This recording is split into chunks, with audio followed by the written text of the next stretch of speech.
I will get started in a way more formally now and just start by saying a massive thank you for your time. I'm not sure what you do and don't know, so I'll say a little bit about us and why we're here and provide a bit of context for you. The SCiP Alliance has grown really to become the sector network for all those with a stake in helping service children thrive. From single outreach event at the University of Winchester in 2014 to what is now a UK-wide network of nearly 1,000 professionals and 12, soon to be 13 hubs led by over 20 partners. The Alliance has grown in scale and depth and diversity because of two central features to which we remain resolutely committed, and that's community and impact. And those are the two central pillars of our current strategy as well. Impact is why the community exists, and it's the community that makes that impact possible.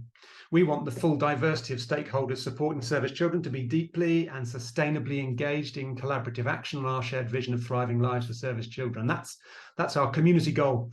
But we also want to set the standard for evidence-based practice and policy at every phase of service children's lives and to be the vanguard of rigorous research underpinning it. And that's our impact goal. The Alliance journey began with a focus on access to higher education. I'm delighted that we have since been able to expand our work to every education phase and establish an approach that's always been my personal passion, a whole person, whole journey, and whole system approach to progression through the life course. But I'm also delighted today we return squarely to higher education access and widening participation. Whether you're here with years of evidenced practice in the field, as are a few of the members of the steering group of UniConnect partnerships who are pioneers in the Alliance, thank you to them. Or if you're arriving today with the same questions I had back in 2015, like what is a service child? There is something of value for you here, and you're very welcome. On behalf of the sector of service children supporters, their families, and the children and young people themselves, I want to just say thank you very much for your time. Over a decade ago, I was an advisor to the Office for Fair Access, the regulator of access and participation plans before it was merged with the Higher Education Funding Council for England to create the Office for Students. I worked on the offer strategy, the research strategy, and also their contribution to the 2014 National Strategy for Access and Success. That strategy, almost a decade ago, made a pretty significant shift to considering, possibly even as I'd go as far as saying, combining for the first time an approach that placed higher education access with retention and degree success and graduate learning and employment. And that more longitudinal view has prevailed ever since. It was a significant win, but the bigger prize for me was still absent. And through large data sets, generalized judgments, it cemented a way of thinking that couldn't take account of the more nuanced realities of the subgroups within whole cohorts, the intersections between factors impacting on progression, the needs of individuals. Now, the Equality of Opportunity Risk Register presents another new and significant shift, a step at least, in a different direction. By seeking to kind of create a theory of progression through the risks highlighted, there's an opportunity to begin with an idea of the challenges that militate against access to higher education that could apply to anyone, rather than a generalized understanding of a whole cohort. Service children have this need, care leavers have this need, care experienced and carers have this need. Of course, those of us who've been delivering widening participation on the ground don't generalize. We meet individual children and young people, we listen to their experiences, we tailor our support as best we can to their needs. But policies help define systems, the systems in which we as practitioners work, and then they can either help the personalization of provision or they can hinder it. Policy and regulation that reflects a rigorous understanding of that multiple intersecting factors impacting on progression through the life course can help at an individual and a cohort level. And this is key for service children. They're like any other children. They just have an additional layer, a web perhaps, of complexity on top of the norm. And they have parents with jobs that are life-defining for the whole family in ways that are not true for most of us. In England, just under 80,000 are eligible for the service pupil premium, and different patterns of mobility, parental separation, transition out to the military create highly individualized experiences of discontinuity in learning, relationships, and opportunities. They can benefit from this with greater adaptability and maturity, but they can suffer too. the first iteration of the EOR didn't pick up on the complex needs of the tens of thousands of service children the Alliance exists to support. And that's why the University of Winchester, which partnered with the Ministry of Defence to establish the SCiP Alliance, funded this research under the radar.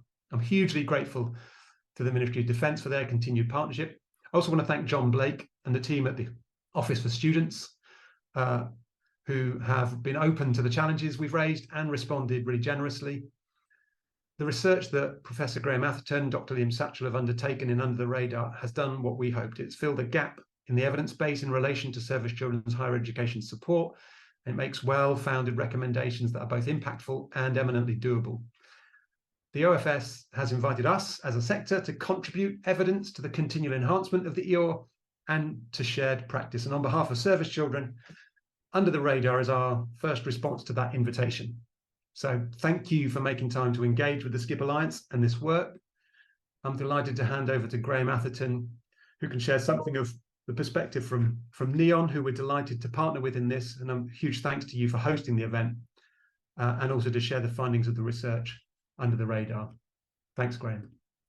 Thank you, Phil, and thank you for enabling this work to happen. As you indicated in your introductory remarks, this is a crucial area work, a group of young people for whom there's a set of unique opportunities, I guess, but also unique challenges as well. And I think from a NEON perspective, to be able to contribute to understanding the relationship of this group with higher education in more detail, and also contributing to the practice and the work which NEON believes in and supports, it was very valuable. So we thank you again for that. So what I'm going to do this morning is just give a brief presentation, which kind of goes over the report, really. I'm sure that all of you will have the chance to read the report, and you will see the summary of the full report when you get the opportunity to do so. But I'm going to go through some of the main findings of the report, some of the things we found, and give some depth to those things as well. So what I'm going to do is now share my screen, see if we can get the...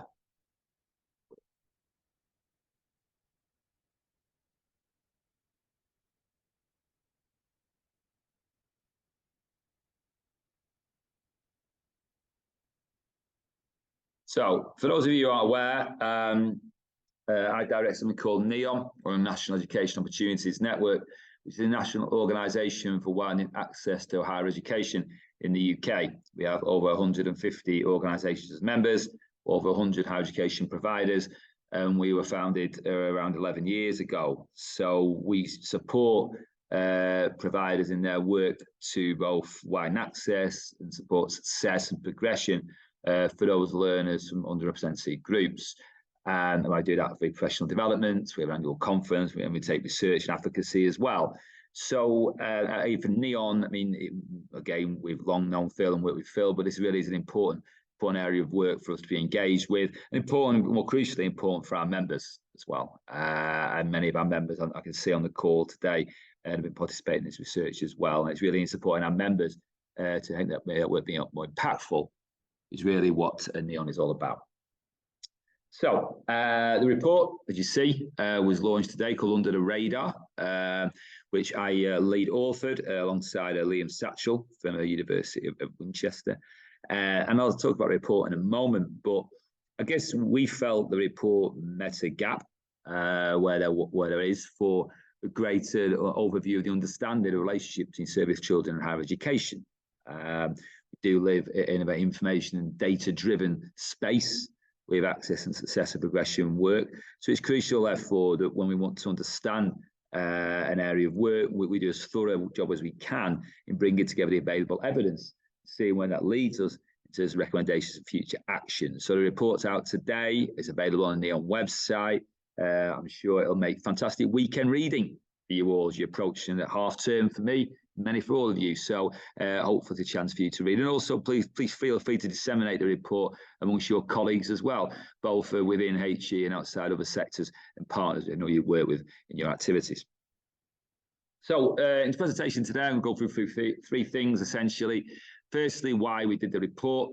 Secondly, service children, or a bit about where we are with widening access in 2023, and I guess what the report reflects in some ways around that, because the report, as well as being, obviously it's focused on service children, but I guess also it's probably one of the first opportunities to really consider the Equal Opportunities Risk Register and to consider what it means in depth with regard to particular forms, groups of learners. So it gives some reflections on that. And at the end, I'll go through the ways forward. I'll briefly go through the recommendations. You can read the full recommendations in the report, but I'll briefly highlight what I guess for us we were driving at with those recommendations.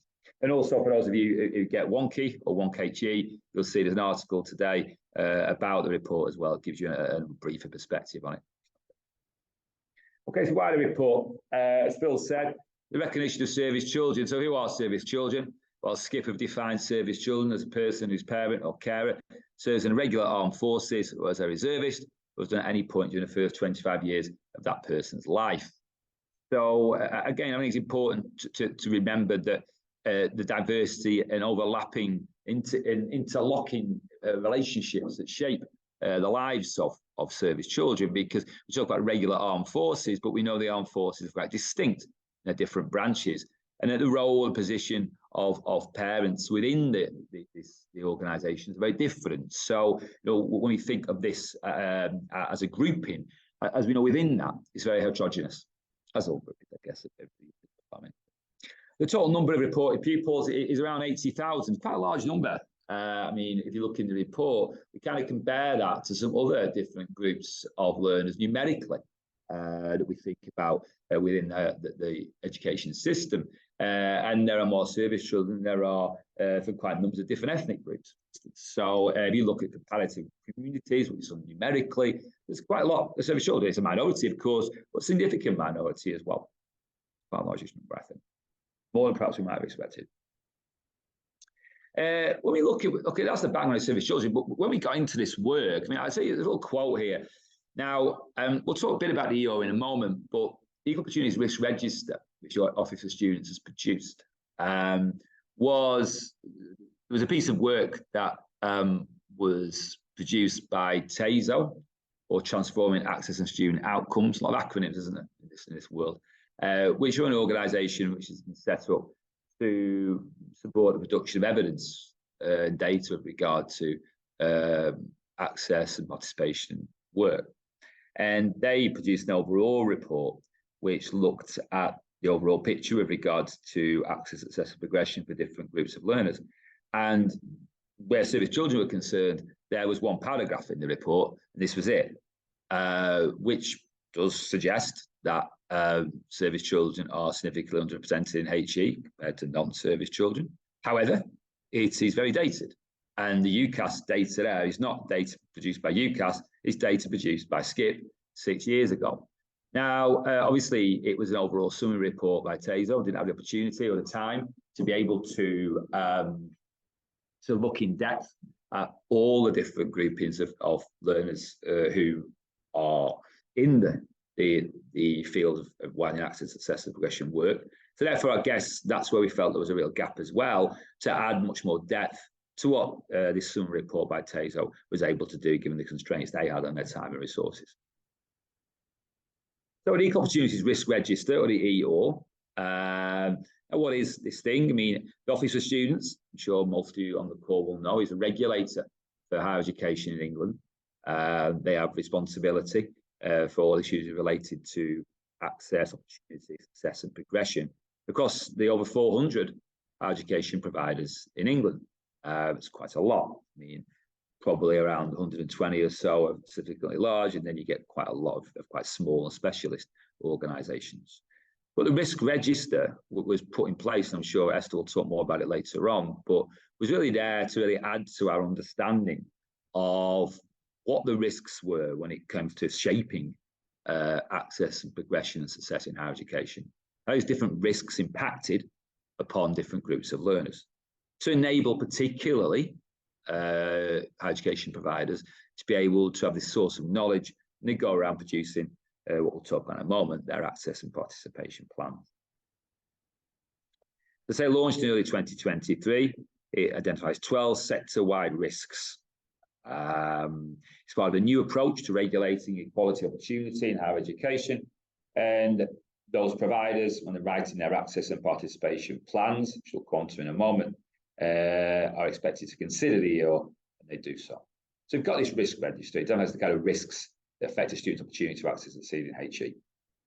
what are these risks? I mean, again, I think if you look at these risks, they'll be fairly familiar ones. I mean, even for those of us, I guess, who aren't as vested in this work as many in the call are, and we are in NEOM, you can fairly, easily understand that if there's a lack of information and guidance for a group of young people, it might affect their ability to progress to HE. Effectively, if they don't have the information and guidance from the school or from home, they're left to make decisions about course to choose, where to go. And it's quite an overwhelming situation for young people. That there's, as we mentioned before, a lot of higher education providers in England, and we have a culture where you move around and you make choice of different courses. You need information and guidance to support that.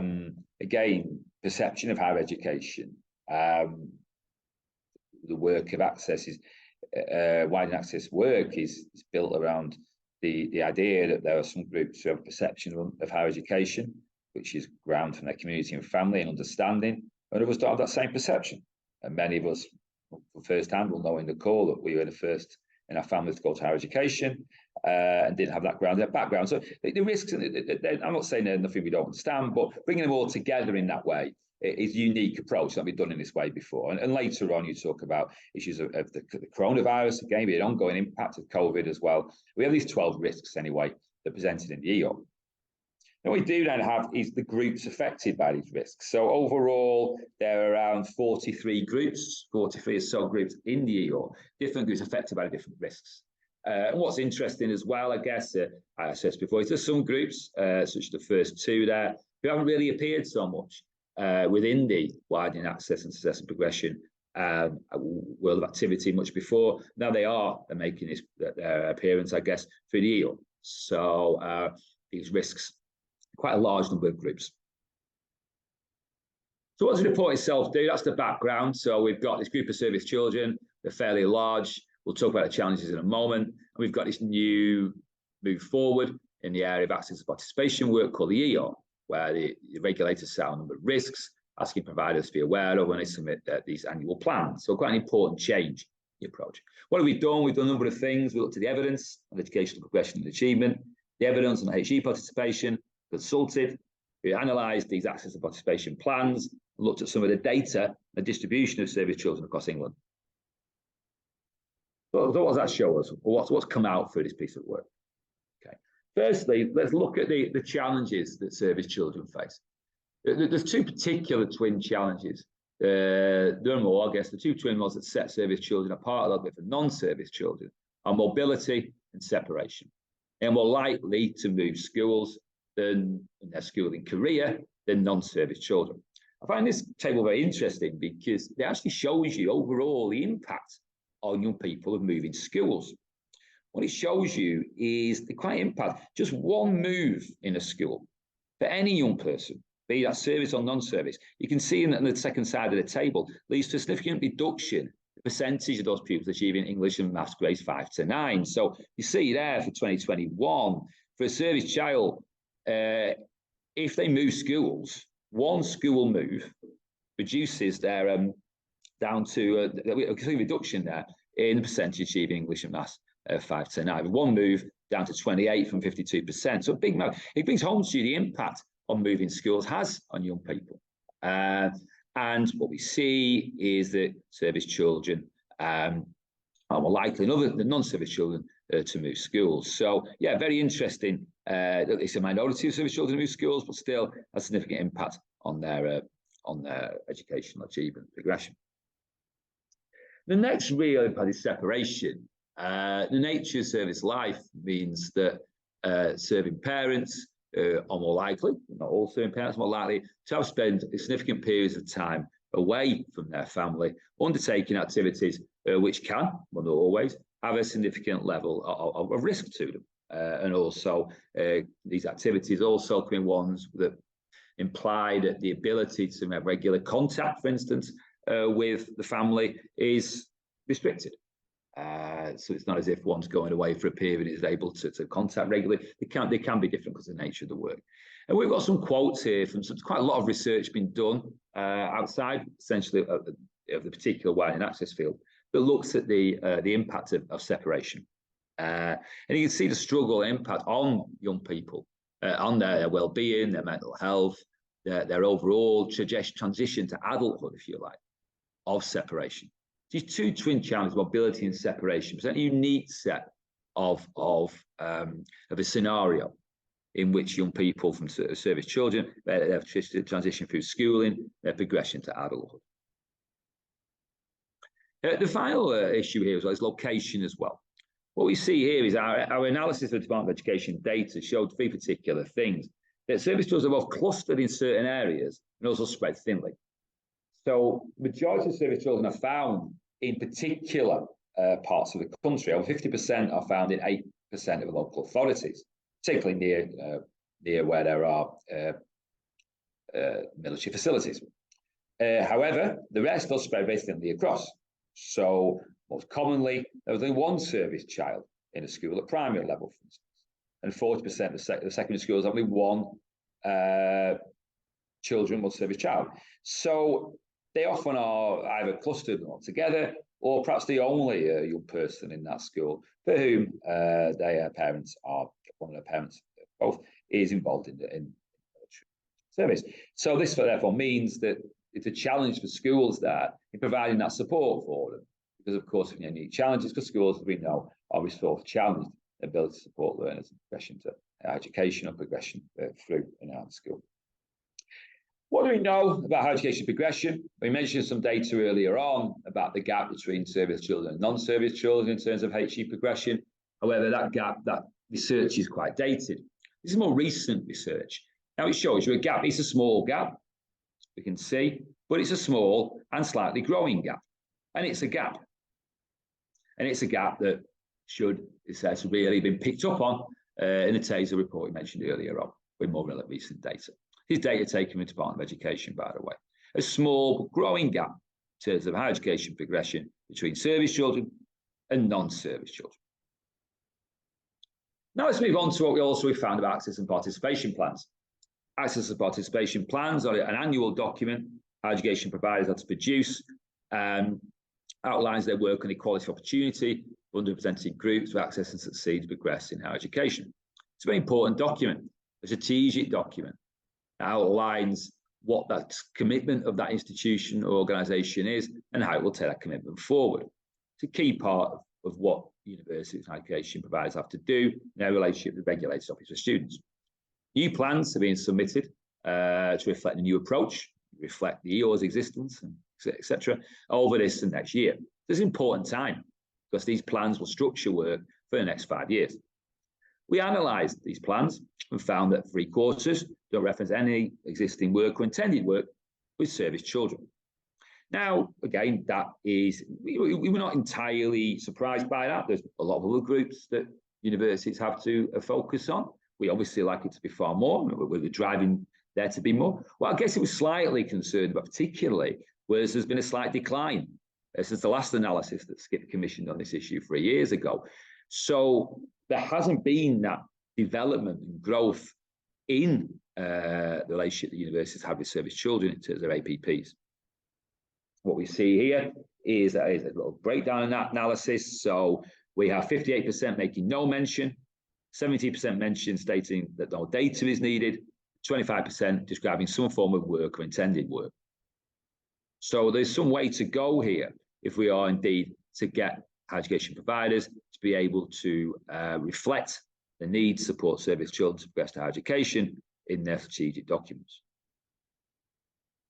We then undertook as well, finally, in our work, some consultation work with a small group of widening access and success progression practitioners from across the sector. There are 3 particular findings. Widening access work doesn't just, of course, support progression to higher education for particular groups of learners in a way, but also the overall approach to the school. There's 2 or 3 examples in the group. By working with schools, they supported schools to have their approach to service children improved. Because again, you know, as we've discussed before, isn't it criticism of our colleagues in the school sector? They're very, very pressured for resources. They need to cross-sectoral support in the work they do. So there's a vital role played there by UniConnect Consortia and also education institutions in that regard.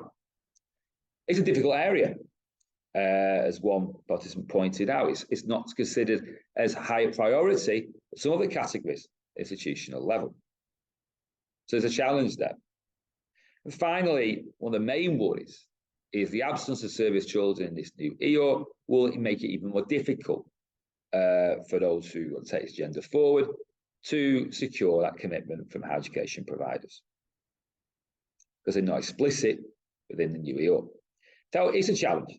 And again, we're not here to take the big stick to our members and education providers. We only point out that it's very important you have this evidence base we're producing today for this report to enable our university colleagues, and when they produce their access and participation plans, to be able to include reference and look at work with service children. What we'll hear about a little more, I think, later on in today's event is what that work kind of looks like. But to be able to do that, it's also important that the regulatory framework is one which can support and enhance the desire of universities that wish to include service children. So what's the way forward then? Well, in analysis in the report, we identify 4 particular risks out of the 12 risks in the EO where we felt particularly impacted upon service children. 1, knowledge and skills.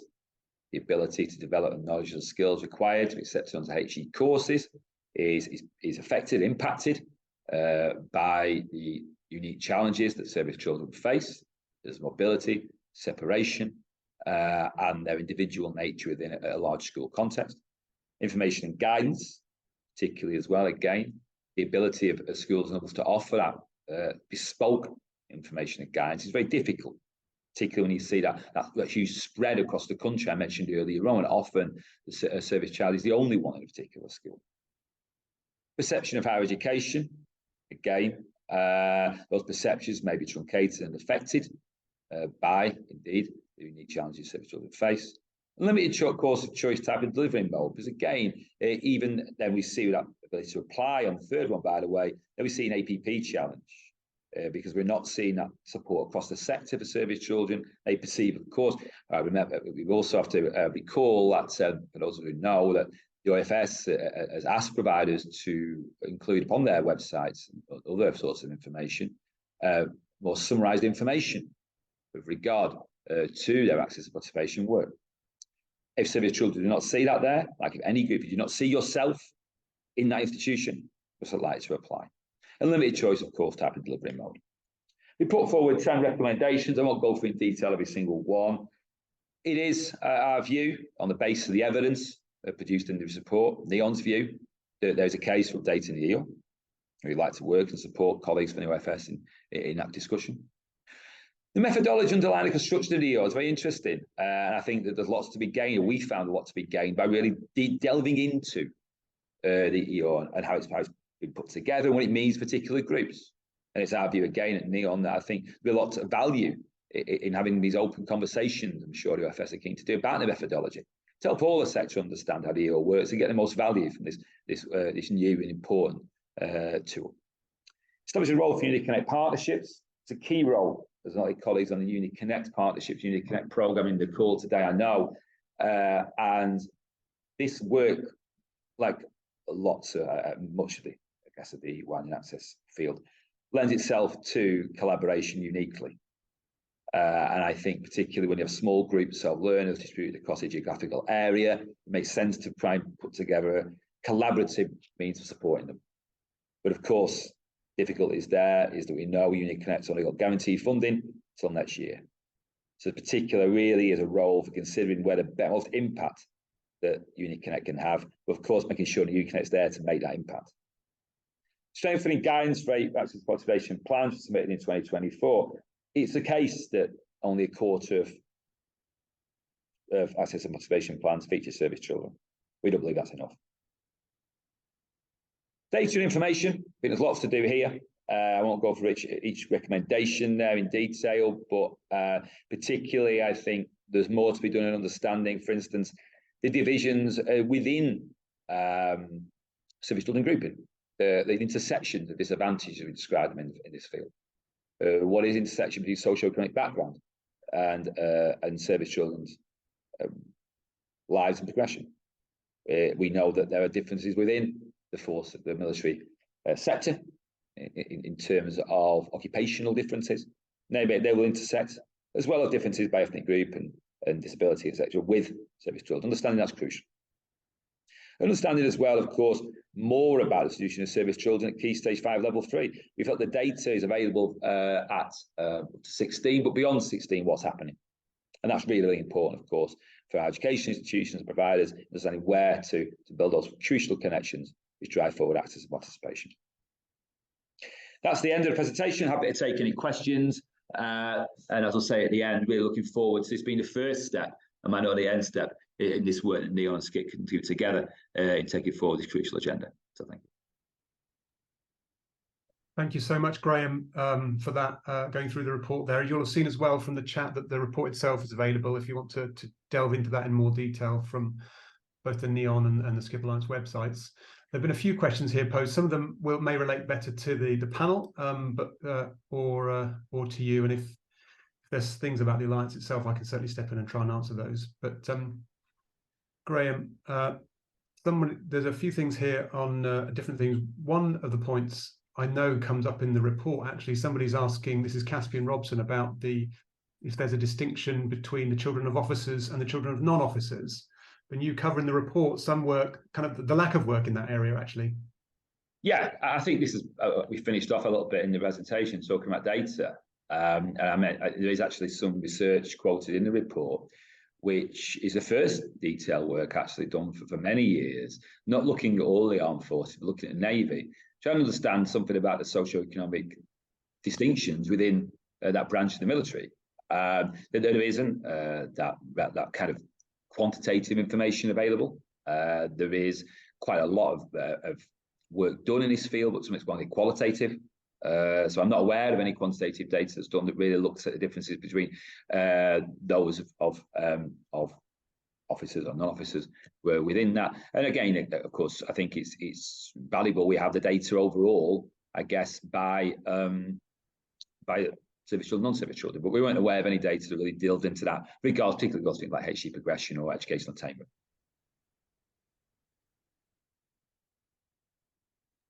Thank you, Graham.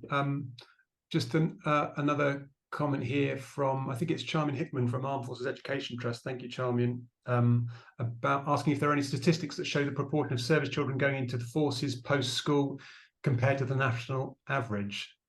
And I think we focused our energies very much on what we can understand with regards to the percentage of service children progressing into higher education and not progressing into higher education, not such going into particular careers.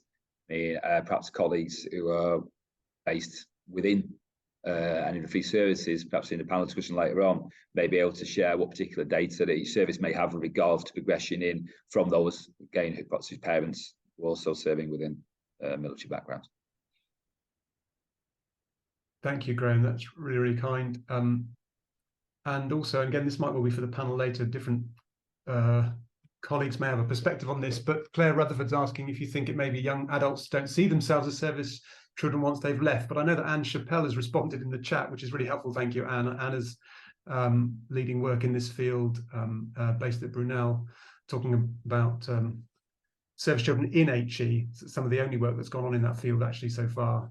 What service children in HE make of their own identity. Yeah, I mean, I guess with that, I see Anne responded as well. I mean, I think this taps into a wider discussion with regards to identity that young people have when they enter higher education.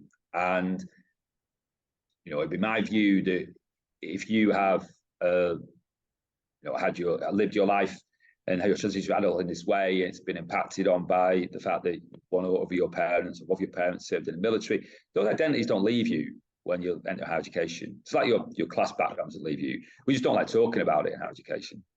If we think we're labelling people, we don't want to talk about it. We talk about other things. We don't want to talk about certain things. We're not comfortable talking about it.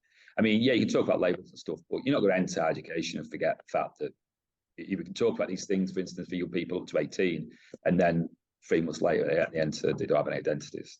That does really work. It's got to fight. It has to upon us as higher education providers and institutions find a better way of engaging young people around things that know and feel in their lives. Thank you, Graham. Yeah, it's something that we would certainly agree with, and it's in fact the subject of our annual conference in November is the subject of identity. Are there others who would like to just pose questions in the chat? I've got a little bit of time, and I know that Caspian, you put your hand up, and I'm happy, I think, because there is time, just to take a comment from if you want to make that. Hello. Panel.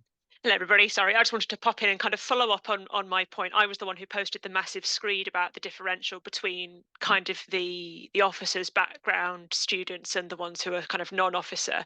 So for anybody who doesn't know, I'm from the University of Exeter, and we do have both armed forces service veterans and children in our access and participation plan. But the difficulty for us in kind of providing action on this is partly in terms of, again, the lack of data, the lack of actionable points, which is something that hopefully this report will come to address. But also there's a desire to not tar the entire group with one brush. I was, as I mentioned, I was an officer's child. As a result, I was privately educated because of, the kind of benefit that comes with that, the additional pay, the fact that I moved around enough times to qualify for supported payment at a private boarding school to reduce educational disruption at a point when I was earning my qualifications, etc. We have to kind of jealously guard our resource when it comes to giving out, the money and the input that we put into the students that we work with. And I think it would be vitally important before any action can be made by universities is really helping to narrow down, yes, service children are a really broad bracket, but who are the ones that are losing out? Who are the ones that would be, that would benefit most from engagement with us through IAG, through tailored pathways, through other institutional support. And I think before we can really do anything useful, that really needs to be defined, because otherwise, if we're just told to include service children, we are going to continue to see the kind of a miniature version of the imbalance we currently have, particularly in the Russell group with higher education, of this very small number of very privileged kids at the top with those high ranking parents progressing, and we will continue to miss out on those children who have those same barriers of disruption, parental absence, which all of them have, and absolutely nobody should discredit that. But the kids who perhaps need more of that intervention and who don't have the access to the same resources, knowledge, connections that the children of officers do, how we can target them most effectively, I think, is the real priority we should be looking at in terms of using that APP funding and WP work. Thank you, Caspian. Graham.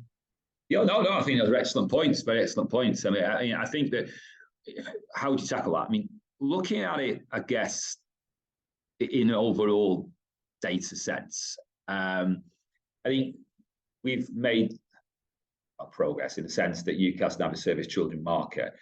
To what extent that could be intersected with some form of indicator, Caspian, of whether service children, again, were privately educated or not privately educated, or were from different forces backgrounds in a global data sense. I'm not sure that could be an extra next challenge. I think where we're looking at really as individual institutions, I mean, and how you think about your approach to targeting and supporting learners, the conversations you have both in widening access and through those conversations, I think it's crucial, is that link and conversation between those who undertake widening access work, those who undertake work to support student success and progression. In terms of also being told what to do, and I think OFS would turn around to you and say, nobody's telling you what to do. You're meant to identify your own individual risks. So I guess that fits within that. I mean, what are your individual risks, and how do you understand and interrogate your own information and data?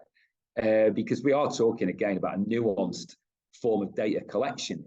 What we actually, relatively speaking, globally collect data exceptionally well on progression education in this country. We've got a level of nuance here that I totally agree with you, Caspian, we need to have.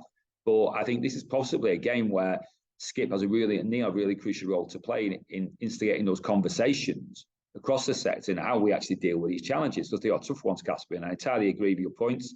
You need to make resource targeted, most effective, but the answers to reaching that aren't the easy ones. But no, I think you made excellent points.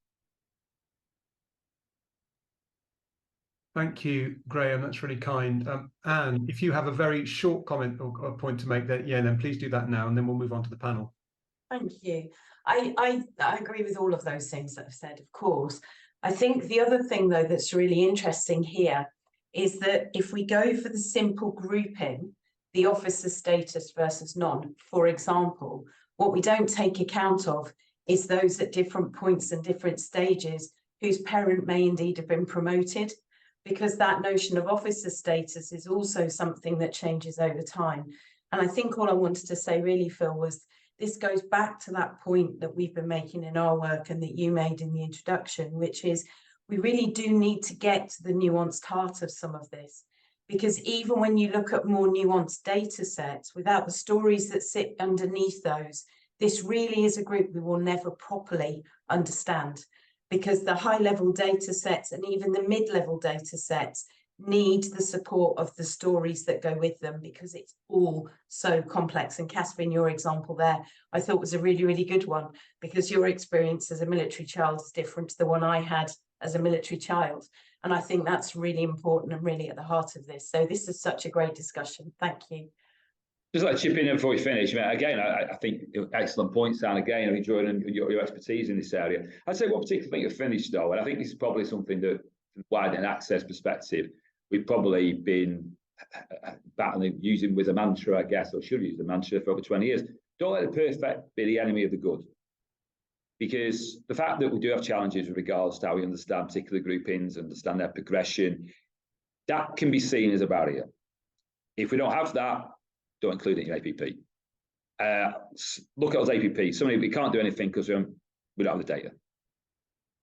Look, partly, what can we say? It's been recorded, whatever.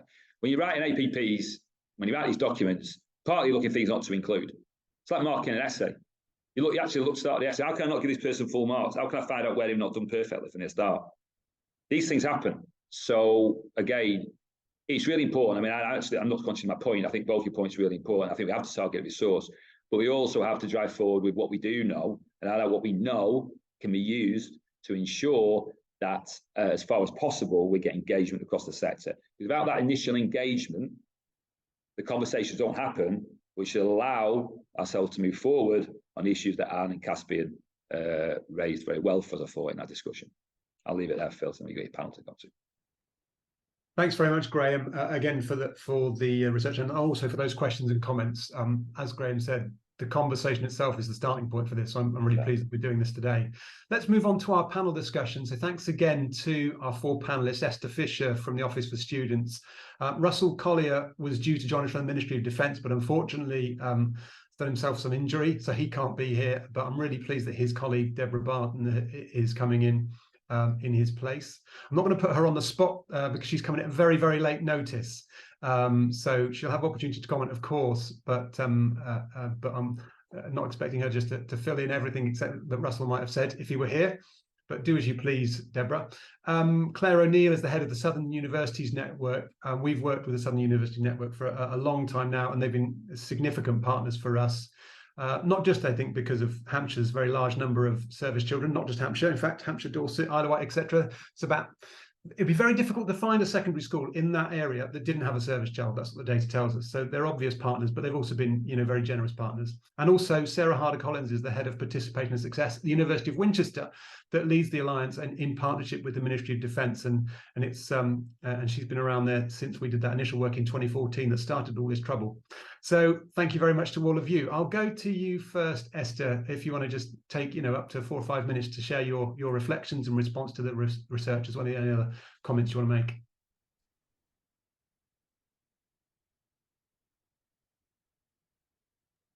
I can't hear you, Esther.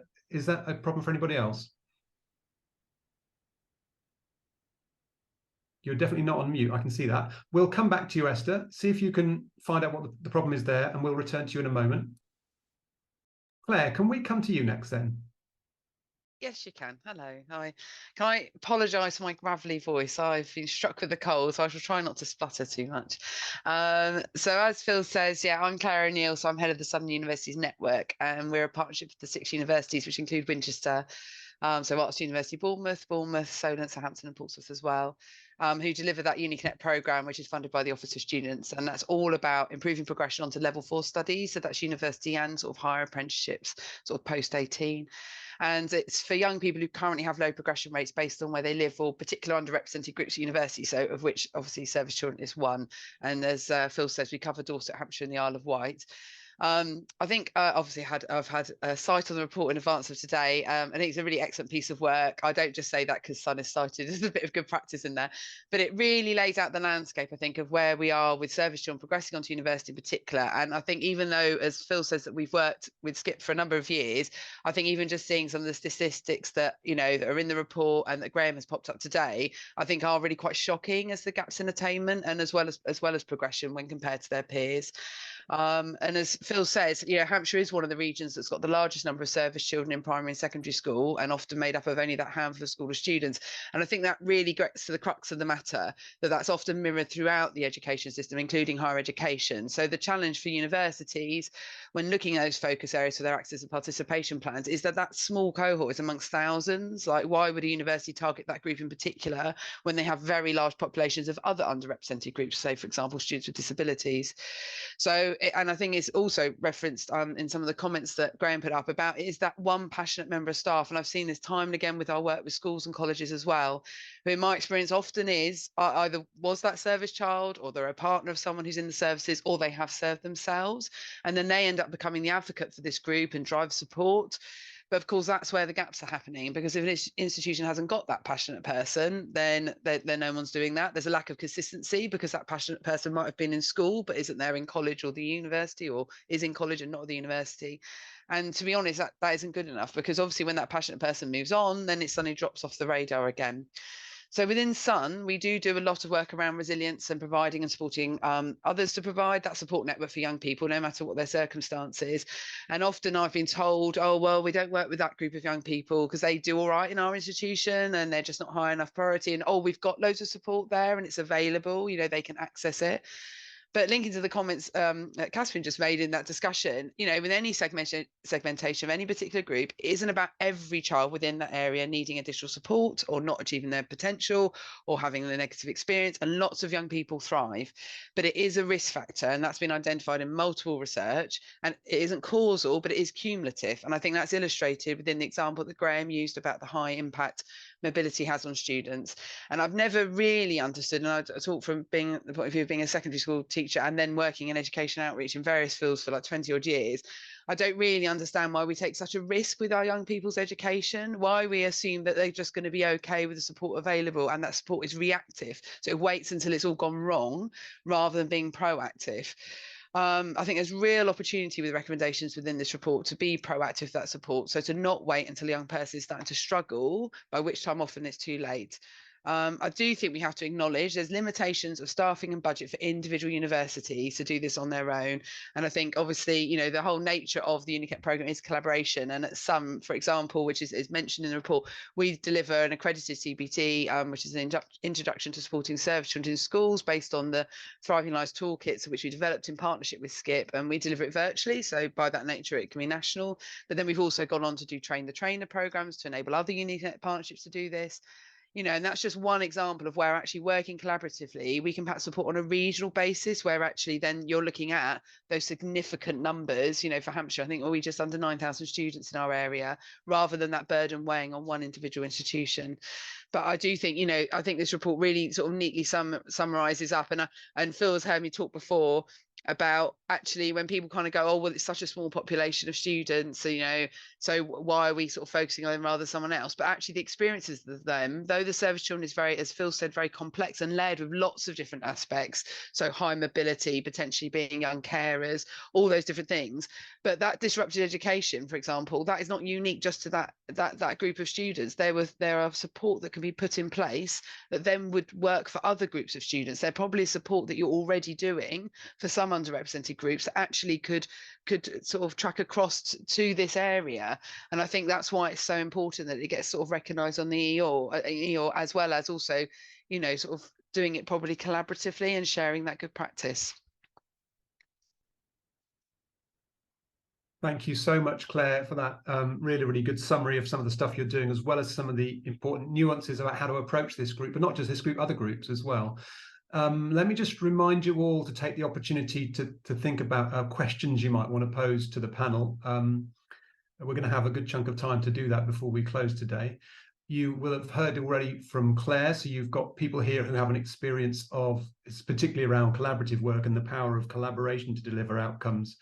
improved outcomes, but also an individual institution with experience, and of course the Office for Students, who have a massive stake in setting the regulatory agenda for this field. So please do take advantage.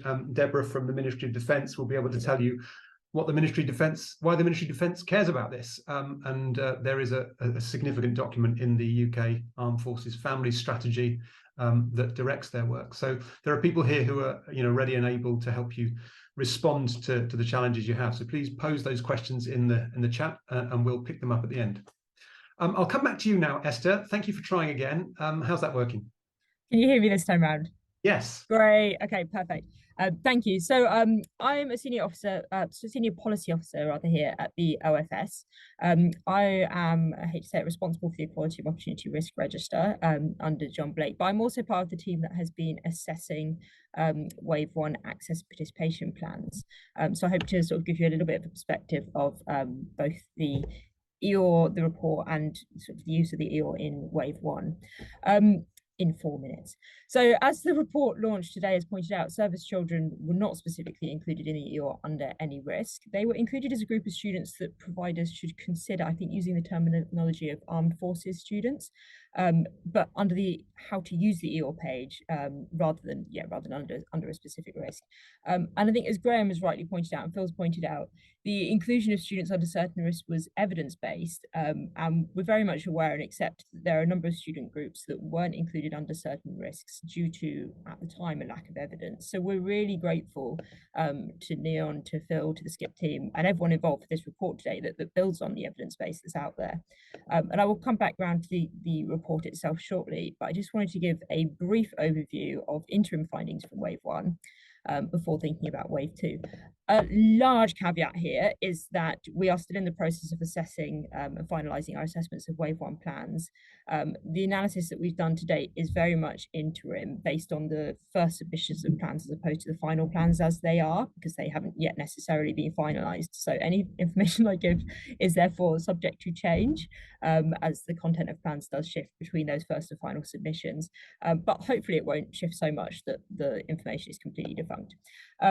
Broadly speaking, we have seen providers taking a really context-specific approach to identifying risks and the student groups that may not experience equality of opportunity. So by context-specific, I mean really digging down into the detail of who's at risk in their own institution and in their local context, rather than just thinking about things on a national level. And that's been really good to see. And providers also showing evidence of why they think a particular student group has maybe at risk. And so it's been mentioned already today that small data sets can be an issue for certain student groups.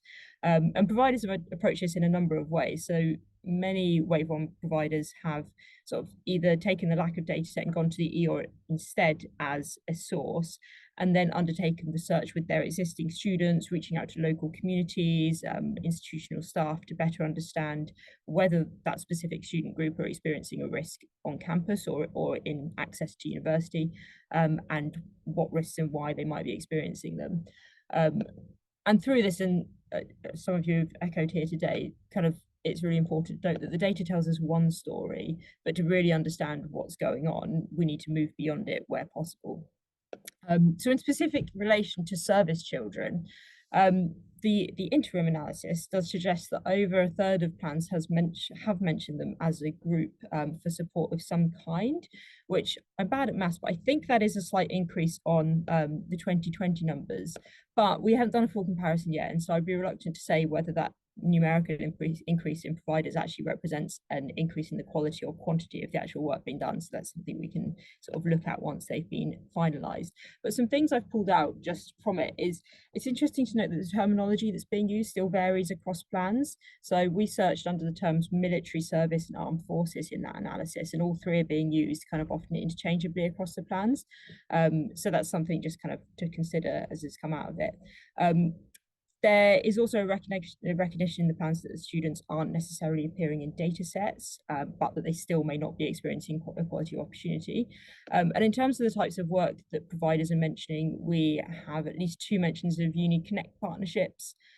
We also have providers noting that they're working directly with military bases, that they've signed up to the Armed Forces Covenant, that they're developing contextual admissions and transition support policies for their students. By and large, they haven't set specific targets for working with service children, but that isn't necessarily unusual in plans where student numbers are so small, because targets are really difficult with small student group numbers. But we've been pleased to see the commitment set out in the plans, with kind of associated detailed intervention strategies as well. And we've also seen providers noting that they will evaluate these activities, which will hopefully contribute even further to the evidence base. Moving back quickly, I think I've probably got about a minute left to the report. It's been really good to see the report kind of looking into not just the statistics that underpin, or not just into the data essentially, but also looking into why students might not experience equality of opportunity and what might underpin those EOR risks. So, for example, drawing out that the increased mobility underpins kind of the risk to information and guidance, risk to perception of HE, knowledge and skills. That's something I think is really crucial in then thinking about what an appropriate intervention might be. And that's really where we wanted to see the EOR going. So prompting and promoting discussion into why students don't experience equality of opportunity and what the most suitable interventions to address that might be. And likewise, I think highlighting the dispersed but equally clustered geographies of service children speaks to the importance of collaboration, which is something we're seeing come through in wave 1, but that we would love to encourage more of for wave 2. Thinking forward to wave 2, we do intend to improve the EOR prior to wave 2 to add in student groups under specific risks where new evidence has come to light that warrants their inclusion. And alongside the report, such as the one launched today, we've also been engaging with different student groups and undertaking a more extensive literature review to help kind of build on that. And we also hope to give, as the report has noted, it was slightly lacking in the first iteration.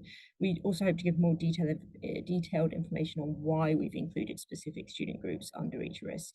So we still want to be clear that providers should do their own analysis of whether students are at risk in their institution and of what risk they might, because that does differ institutionally.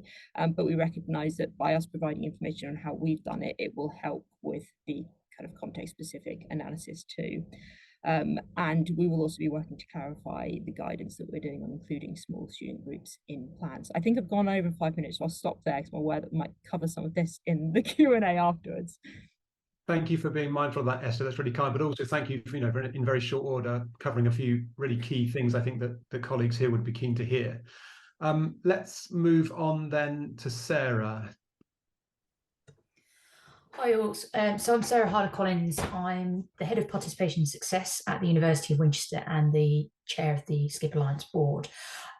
There's a lot we could be talking about through this report, but Phil specifically suggested that as a Wave 1 provider, the University of Winchester, we could explain a little bit about our approach to the EOR and developing our APP with the admission of service children within the current sort of iteration of the EOR. First off, I just wanted to say thanks to Esther and John Blake and the team at the Office for Students, because I do think this is certainly a step in the right direction. The focus within risk to equality of opportunity and the use of the EOR, as Esther suggested, that universities are taking it as a methodology to look beyond the characteristics and the current student groups being included within the current iteration. However, I did express my initial concern of the omission of service children. We know where we previously had the first inclusion of service children within the previous guidance from the Office for Students, when there was almost a hierarchy of different categories of widening participation target groups. And whilst they were deemed in the second category, having their inclusion did have that bolster in regards to the amount of universities initially including service children within their APPs. That said, it is disappointing to see within the research that there's been a decrease of 10% of universities including service children within their APPs, not obviously within the new wave, but in the most recent research that Professor Graham Atherton did, but also that we've seen an increase in the gap of access for this particular group.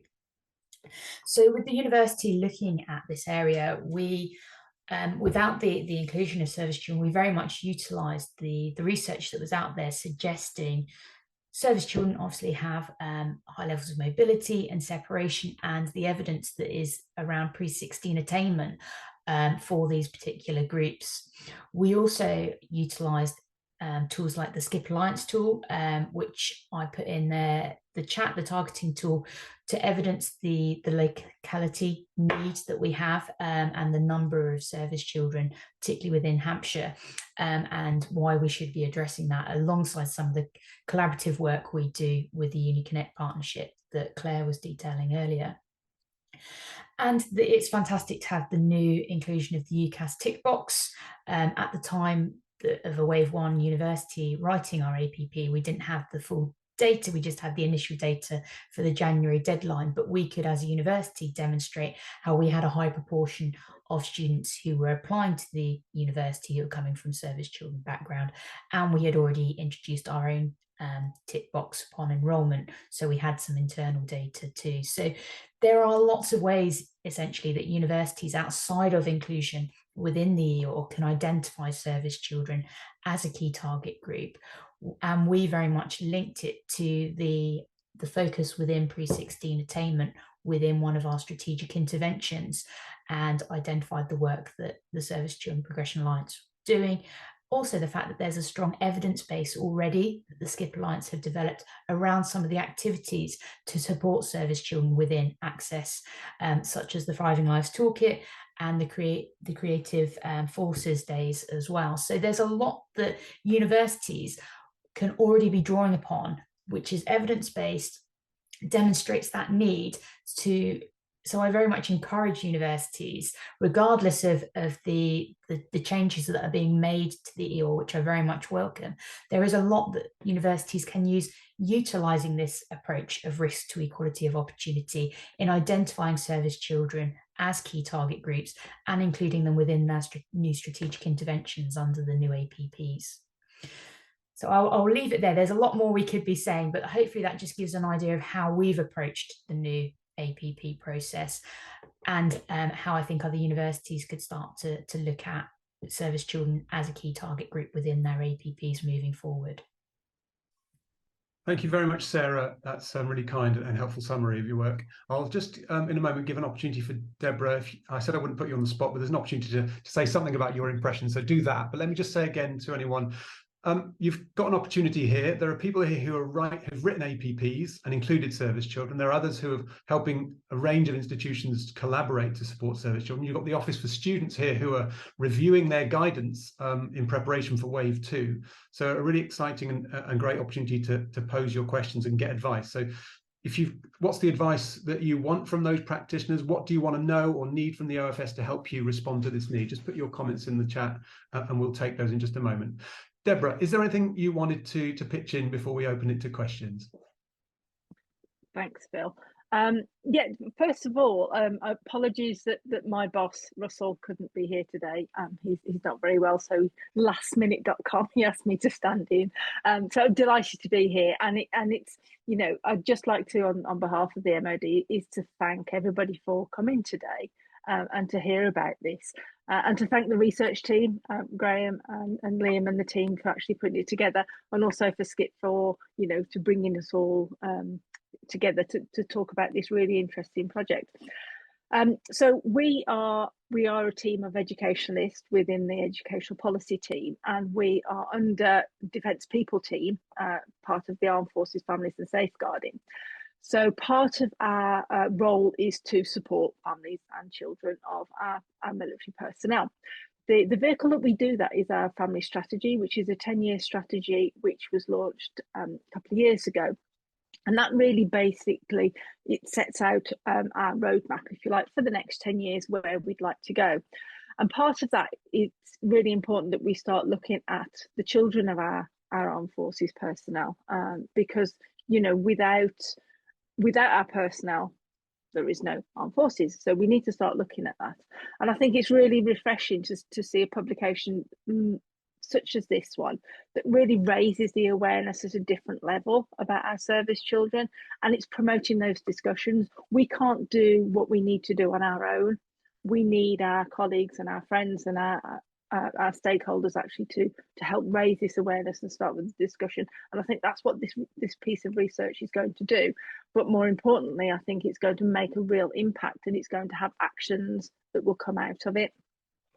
We are looking at the educational life cycle of our children. So I am early years, so I start at birth to 5, and then we go right through then the whole life cycle. And we're working with the Alliance to actually look at the extension to the Thriving Lives toolkit, which I think is going to be excellent with this piece of research and everything else. It's all kind of dovetailing in together.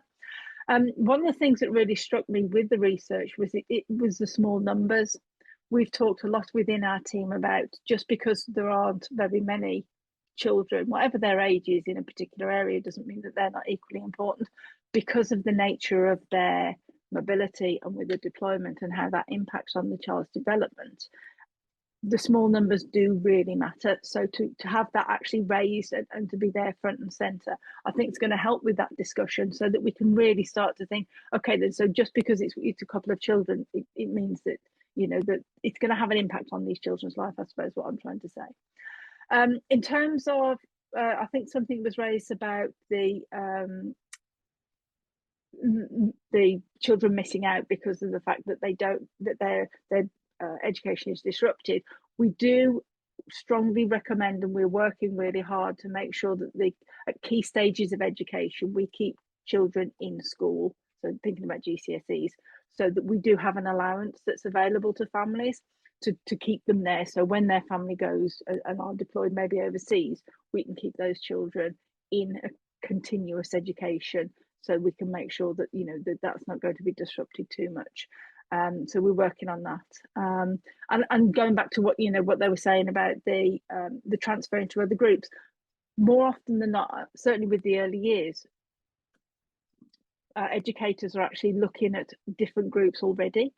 And some of what they're putting into place for different groups are easily transferable to our service families. But by raising the awareness, by having that discussion, it's making them think differently. Oh, I didn't think about that. I didn't consider that it could be transferable with a bit of tweaking. So that's it really for me. Sorry, I didn't have a great presentation, as I say, it was a bit lastminute.com. But any questions that I can answer, I'm happy to. If I can't answer them, I can take them away to the team and we can let you know at a different date. Thank you very much, Deborah. It's really kind of you. Thank you again for stepping in. I can see a chat just come in from Amy Simkin. I'm going to ask my colleague Kath as well, just to review the chat, which I've not kept up with. But Amy poses a question. I think you might have seen it, I hope, Esther, to you. Her second question is in terms of including the group in APPs, particularly in target setting. How have Wave 1 providers done this? How does the OFS expect Wave 2 providers to do this? The guidance says targets have to be based on public data sets, but this group and other small groups are not included in the data set. So how can we include the groups effectively and thoroughly in APP target setting?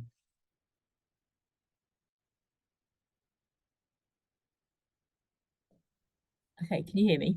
Yes. Okay, I feel like this gives an illusion that when I put it down, but it's not, it's lying to me. Okay, and I'm trying to address this as comprehensively as I can. So we haven't seen that many targets related to service children in this, or even necessarily to small student groups. And there is an issue that when you're looking at the on-course targets, as opposed to if we separate that at the moment from access targets, if we look at on-course targets for small student groups, sometimes we're talking about 5 or less students, or when we're looking at the increases, that might amount to 5 or less students, which is going to be a data protection issue. And so it's actually like it's very difficult to sometimes include them. And so we're very happy to accept things like commitments where targets aren't possible because of data protection reasons. And commitments in a plan, I think, can be often as valuable as targets in a plan. And there are some providers in Wave 1 who have set out very detailed intervention strategies around a commitment, say to, if we use care experience students as an example here, around improvements to develop their support for on-course support for care experience students. They haven't set a target associated with that, but they've set a commitment out and they've put the same level of detail in their intervention strategy as they would have done for a target. And ultimately, what's the most important thing there is that they are committing to doing that work. They're committing to doing the same amount of work as if there is a target in the plan. There is just no target there. But again, that kind of accounts for, even if we were monitoring a small target, we would still have that understanding that they fluctuate when you've got such small numbers. And so, sometimes they really aren't the most appropriate way of doing things. And so thinking about public data sets, just to address that one, we are happy again. So we're happy for providers to submit their own and use their own data sets for evidence where that's relevant. And so that's something that kind of can come through in the conversations that you have with us when you're putting your plans together. But if you think that it's a more reliable data source, that you've actually got more up-to-date information than we do, or than that's available publicly, if you've got a data source that enables you to do greater intersectional analysis than the publicly available data sets, then that's all completely valid reasons for using a data set other than something, for example, like the OFS data dashboard, which we recognise is sometimes quite limiting. So again, that's absolutely fine. That we assess the plans. Hopefully Sarah's experience of this will also kind of relate here, but we try and assess that. Well, we do assess plans on an individual basis. So when I get a plan in, I'll be going through it and going like, okay, why has the provider use this data set? Does that make sense? And if you've got a rationale for doing so and it supports kind of the interests of the student group that you're working with, then that makes sense to us. I'm trying to think, have I answered the questions? And I've started reading them back to, like, from the bottom upwards. No, I think so, Esther. Thank you very much. Amy, sorry, I haven't included yet your first question, just to make sure there's time for as many people as possible. And if we need to come back to that, we will do. I hope that's okay. I did just think, Sarah, you might want to pitch in. You've been through wave one. Esther has cited you, and hopefully that you'll back her up. So here's your opportunity.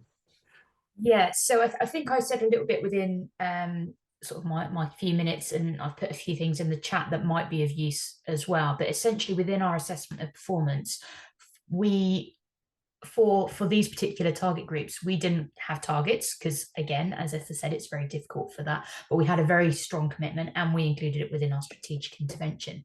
For our assessment of performance, we drew on national level data around service children, available predominantly through SCiP, but through other areas as well, and then linked that to some of the literature around the impact on attainment raising for the characteristics of mobility and separation and what have you.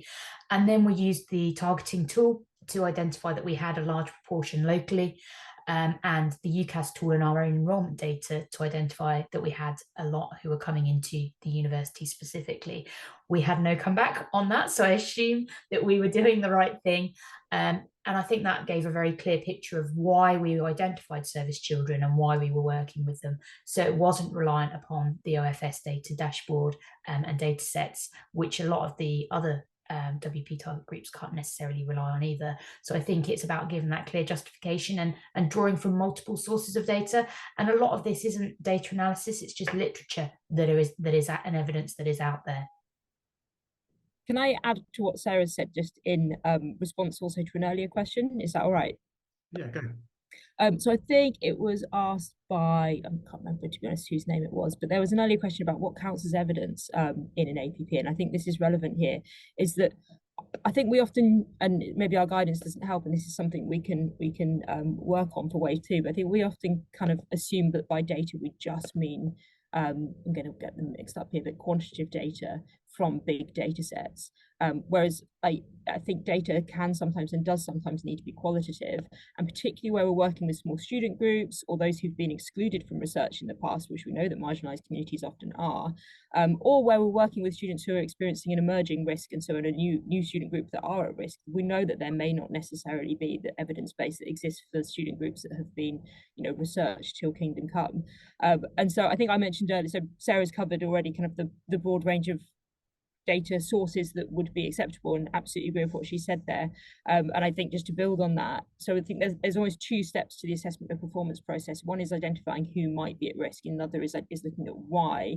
And for both of them, we've also seen things like providers drawing off focus groups with their students, with local school teachers to look at the access stage, and with local authorities and all that sort of thing. That's absolutely fine, because when that assessment performance comes into us and how did you identify the risk to equality of opportunity in the student groups? We're reading it and thinking, have they put forward a reasonable, credible argument that explains why they are targeting the student group that they have chosen to target?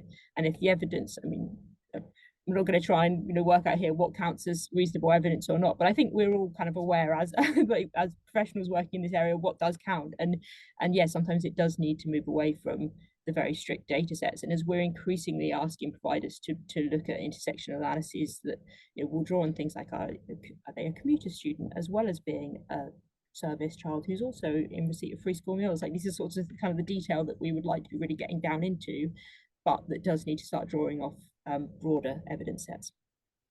Thank you, Esther. Really, really helpful. I just wonder, Claire, you obviously work across institutions, and the report picks up on a potential tension between needing to work in collaboration with these more dispersed groups, but institutions being the holders of APPs. You might have some insights and some stake in supporting the production of APPs and some views about how institutions could do that.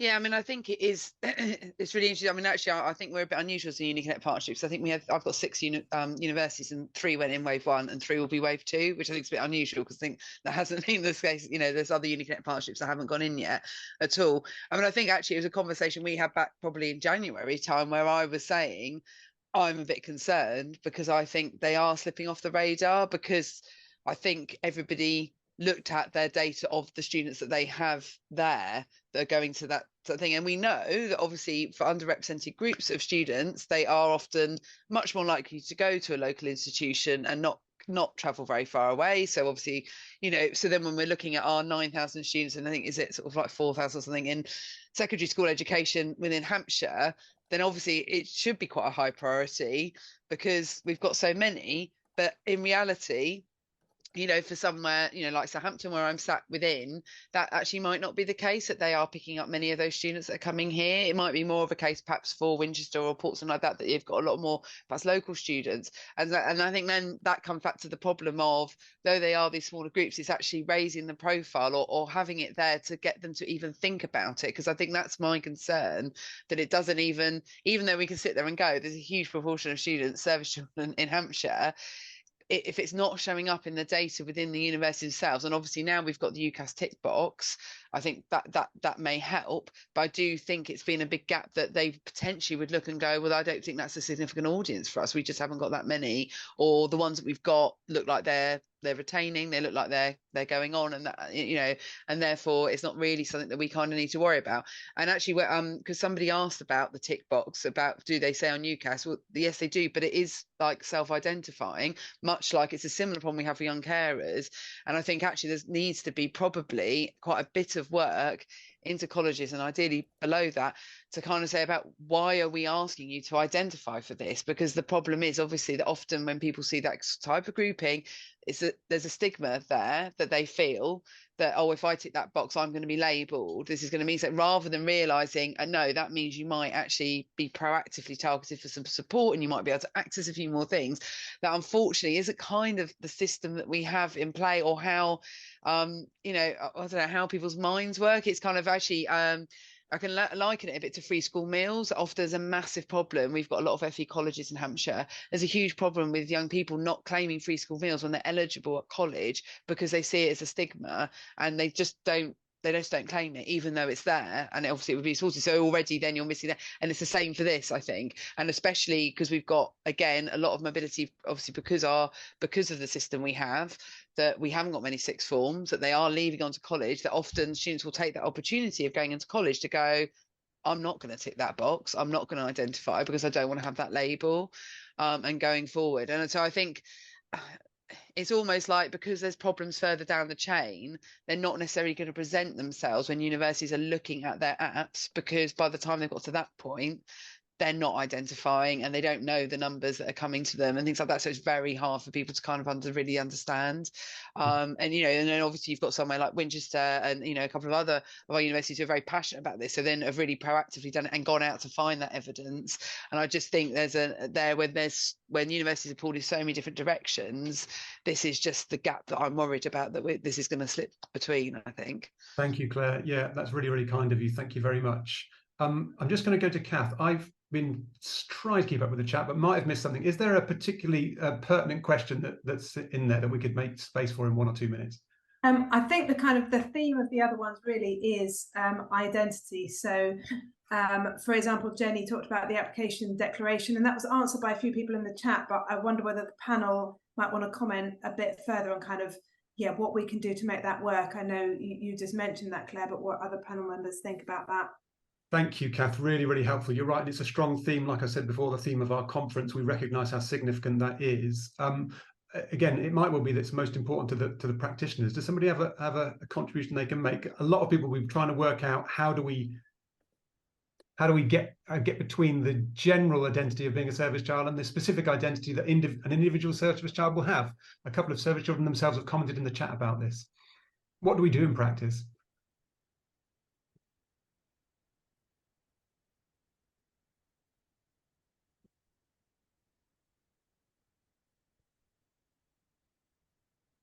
Have you been able to approach that question at all yourselves, Sarah, for example, in the way you've approached your work? It is a challenge, and I think that's something where hopefully the inclusion of the UCAS tick box as well will help us as universities to start looking at this in more detail and start, I suppose, disaggregating some of the data that comes through. We have done some work specifically around those who are from service child background who may also be young carers, or at periods be young carers, and some work with Young Carers Alliances and young carer groups, local groups, to work specifically with those particular individuals. But I think it is a challenge around, if you're looking at social economic differences, if they come from officer rankings, those particular characteristics at the moment are very difficult, I think, for universities like ourselves to do that level of analysis and identification. But the hope is that the more the data comes through, we can start looking at those pieces. Yeah, thanks, Sarah. Yeah, just in 1 minute, if you can, Claire, and then similarly for you, Esther. Yeah, I mean, just to sort of echo, one of the things that we do with our some progression mentors who are in colleges is that sort of proactive reaching out. And I think that's going back to what I said at the beginning.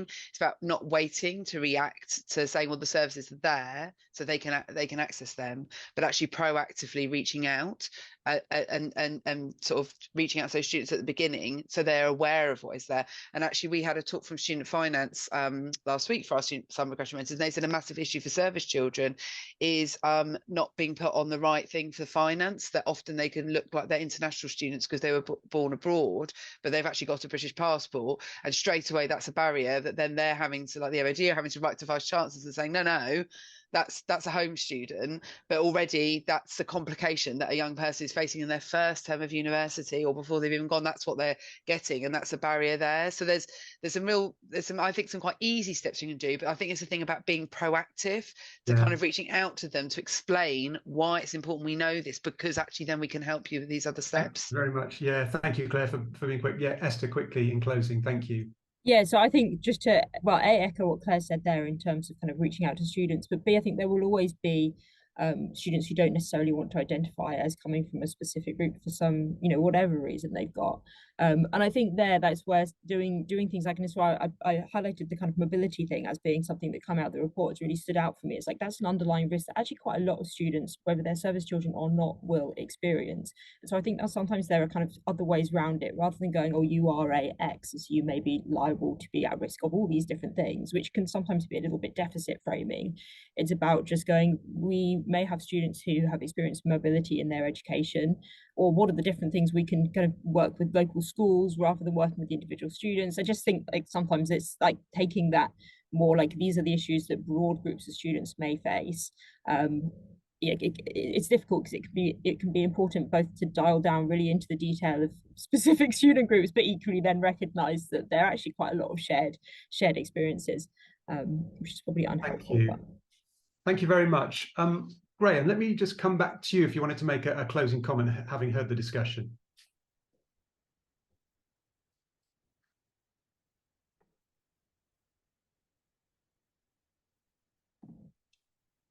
Hi, Graham, you there? Sorry, Phil. Yeah, so I was going to find you there. Yeah, definitely. I mean, I think, as we said in the presentation, I think it's a very rich discussion about how we can move this work forward.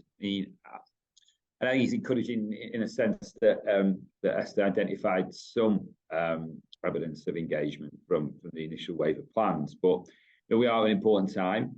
I think that this is only the majority of providers will be in their plans for next year. And also remembering that overall the sector's in a challenging time resource-wise. Now, this shouldn't impinge to an extent upon participation work, because it's part of the commitment to the OFS commitment to the work they have to do, but the reality is it does. So we're in an environment where it's very important that we advocate for work with all of those groups who fall within the area of access and participation work. And I've certainly, we see this as a starting point in Neon to continue this discussion. Not just discussion, but continue to support our members to engage in this area. And they do need, I mean, the reports a contribution to that, but they need also the ability to be able to talk and engage and think about how they work with institutions to do this. So I think we are approaching an important time. And I think, again, I also, remember that many of us on the call are on the call because we're committed to this agenda, but those who are less aware or have other sorts of commitments aren't on this call. So I think we'll be focusing in Neon very much at supporting with SCiP to really basically get the maximum engagement we can through the process of the next year of the sector in this agenda. That'll be our focus. I mean, we obviously, the other issues of definition and concern are there in the discussion, but fundamentally that'll be our focus, and we look to work with SCiP to do so. And we look to also work with our members on the call to think about how we ensure that coming into the next 2 or 3 years, that very much more higher education institutions are engaged in this, finding a solution to some of the problems we've spoken today. But if it's not in their discussion, if it's not in their plans, if it's not in there, then discussion won't be happening. Thank you, Graham. I mean, really, really massive point. And we're so grateful to you for kind of foregrounding service children's voices in that regard. Thank you. I'll just, in closing, say thank you very much for making the time to engage. Lots of questions have been posed. You've been very lucky to hear some really good answers from pioneers in Sun and Winchester, and there are others out there. Let me just say, if you're starting out and you need some way to make a next step, the conference in November will be a fantastic opportunity, particularly looking at the identity, but a range of workshops showing practically how you do those kinds of things. The online targeting tool on our website was identified. You can download a report for your area, tells you what the service children profile is. There are also a hub network, which is an easy and proportional way to get involved with smaller dispersed groups. The only way to do that, well, I think, is in collaboration, and the hub network exists exactly just to do that. And the Thriving Lives Toolkit is a massive a game changer for schools. And as Claire has said from Sun, there are resources out there to help you engage with those, to understand it and use them as an engagement tool for schools. So we're doing everything we can. We're grateful to Neon for all that you're doing, and we look forward to partnering with you. Get in touch with us. I'll see you at the conference in November, and huge thanks to you and Esther, Claire, Sarah and Graham and Liam too, and Deborah for stepping in so late. Thank you very much. Bless you all. Take care.